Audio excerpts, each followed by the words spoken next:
Hey everyone, it's Friday. That means it's time to deploy. Joining me as always is Jim. Jim, how was your week? Yeah, good week, good week. Looking forward to the weekend, of course. How was yours? Good. It's very hot here in Brisbane, hot and humid, Yeah. and our AC just conked out, so we got to get a new one, unfortunately. But that's the way it goes. I've called around, just anecdotally, I've called around to so many different AC providers and vendors. Everyone is completely booked. It's been such a hot and humid summer here in Australia, that I think everyone's just swimming in money. If you're an AC vendor, an air conditioning vendor or retailer, you are absolutely killing it right now. But hey, that's the way it is. I hear also my friends and family back in Canada are absolutely freezing their butts off because it's so cold there. So we've got the McBLT of the world going on right now. The hot stays hot and the cool stays cool. So there you go. Yeah, right. Yeah. Crazy. Sorry, that's an old reference to an '80s commercial featuring George Wendt, the Costanza featuring a McDonald's commercial. That's the McBLT. Sorry, but that's an Right. old reference there. So the graybeards in watching this will understand what I'm saying. Anyways, this is a show that Jim and I do on a weekly basis. We talk about the latest news and tech trends relative to Octopus Deploy. So with that, let's go ahead and get started. This was a blog post written recently by Andy entitled "Set Up a Local Kubernetes Deployment Pipeline." So Kubernetes is a very popular target for us, for folks who are using Octopus. They typically target, IS, virtual machines, Kubernetes, etc. And so Andy talks a little bit about how you can target Kubernetes and the sort of setup that you need for this. And so in this, he talks about GitHub Actions. So that's tends to be the more canonical example. Pushing an application's image to Docker Hub, and yet another sort of canonical example of where you push containers, and then deploys your app to a local Kubernetes instance using Octopus Server. So talks a little bit about his setup using Canonical's micro Kubernetes for a local instance. There's a ton of options out there, Minikube, etc. You can set this up on a variety of providers as well. All the big three, Amazon, Google, and Microsoft have their solutions as well. So once this is set up and running, you can then set up the networking, which is on its own very problematic. Setting up networking in Kubernetes is fun. And then you can use kubectl or kubectl, depending on how you call it, the CLI for executing commands. This is going to be a requirement, especially when you want to do management and administrative commands against Kubernetes. You can use other tools as well, but kubectl or kubectl is the one that most folks use. And then as part of the application, SQL Server Express, this is what's necessary for Octopus. So folks don't often know this, but we actually run on top of SQL Server and provide that there. And then you set up Octopus, and we'll assume people have seen Octopus. And then you connect Octopus to your local Kubernetes instance. So you can run kubectl via the micro Kubernetes command. And this is where you establish a token. This is what establishes a trust chain between Kubernetes running in your Windows terminal and allows you to establish that connection between Octopus and Kubernetes. And then you add the token to Octopus. And so these are the steps in which you do that. And then from there, you add the deployment target. So a deployment target is just basically where you're going to deploy to. And there's a variety of target types that we support, including Kubernetes clusters. And then from there, simply wire up your GitHub repository, start publishing images to the Docker repository, and then away you go. And so these and other simple steps, that's a lot of steps, will help you basically construct a end-to-end solution featuring CI, CD, Kubernetes, GitHub Actions, dogs and cats living together. So thank you, Andy, for writing this very practical yet detailed example. And of course, step 13, profit, right? Right? That's right. That's right. Step 13. Oh, step 12, then step 13 is profit. Yeah. Yes, that's right. Yeah. A miracle occurs, and then something else. So yeah.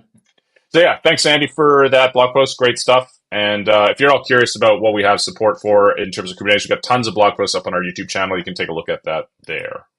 We have a bunch of events that we're going to be publishing more events that we're going to be going to. But the big ones that we're going to are going to be DevOps Live in London, DDD Melbourne in Melbourne, and KubeCon in Paris, France. And we are actively working very hard on getting things set up. We've got graphics, booths, images. We just secured our booth today for KubeCon. So excited about that. We're really looking forward to connecting with customers, both in Europe and in Australia.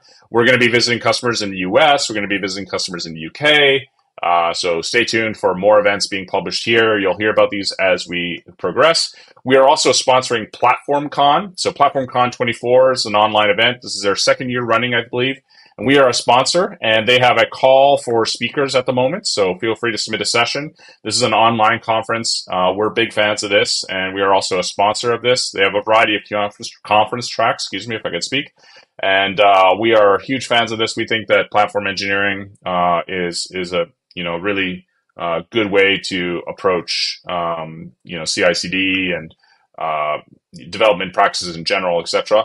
And in addition to that, we are also sponsoring Platform Engineering Day, which is part of KubeCon. So this will be, if you're in Paris, France, and you like Kubernetes, you're going to have a happy experience in March because everything there is going to be around Kubernetes.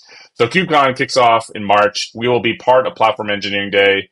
As part of that, we'll be talking about IDPs, platform engineering, developer experience, and the whole other things. So we're a platinum sponsor for this event, and we hope to see you there. We're really looking forward to this in Paris, which will be awesome. Joanna's published another blog post or article rather to the New Stack, and this one's entitled "The Joys and Pains of DevOps." There are internal and external changes. Internally, company needs, products, and personnel are evolving. Externally, the tech landscape is constantly shifting. So in this, Joanna talks to a bunch of folks, talking about their opinions around the sort of promises, the realities of DevOps, etc. So she talks to our CEO and founder, Paul Stovall. So there's lots of richness in here. It's a wide swath of opinions here, and basically it's, without the journey starts with a single step, no pain, no gain, this sort of type of article. So Joanna talks a little bit about what people's opinions are relative to that.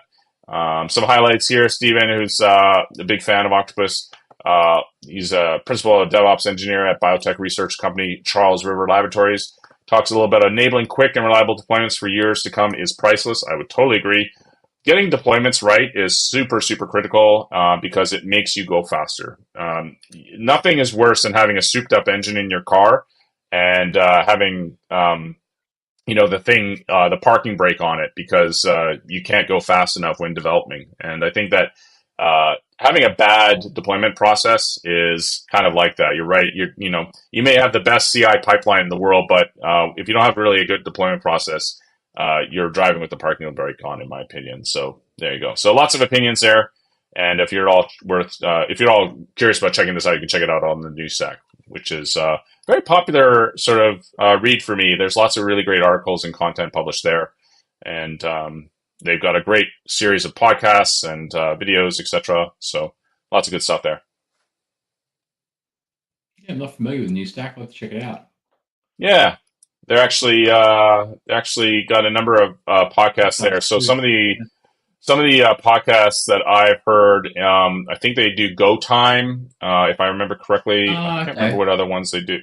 They do some other ones as well. They do. What else is there? They got ones on containers, networking, some ones on AI, front end development, JavaScript. Awesome. Can never stop talking about that stuff.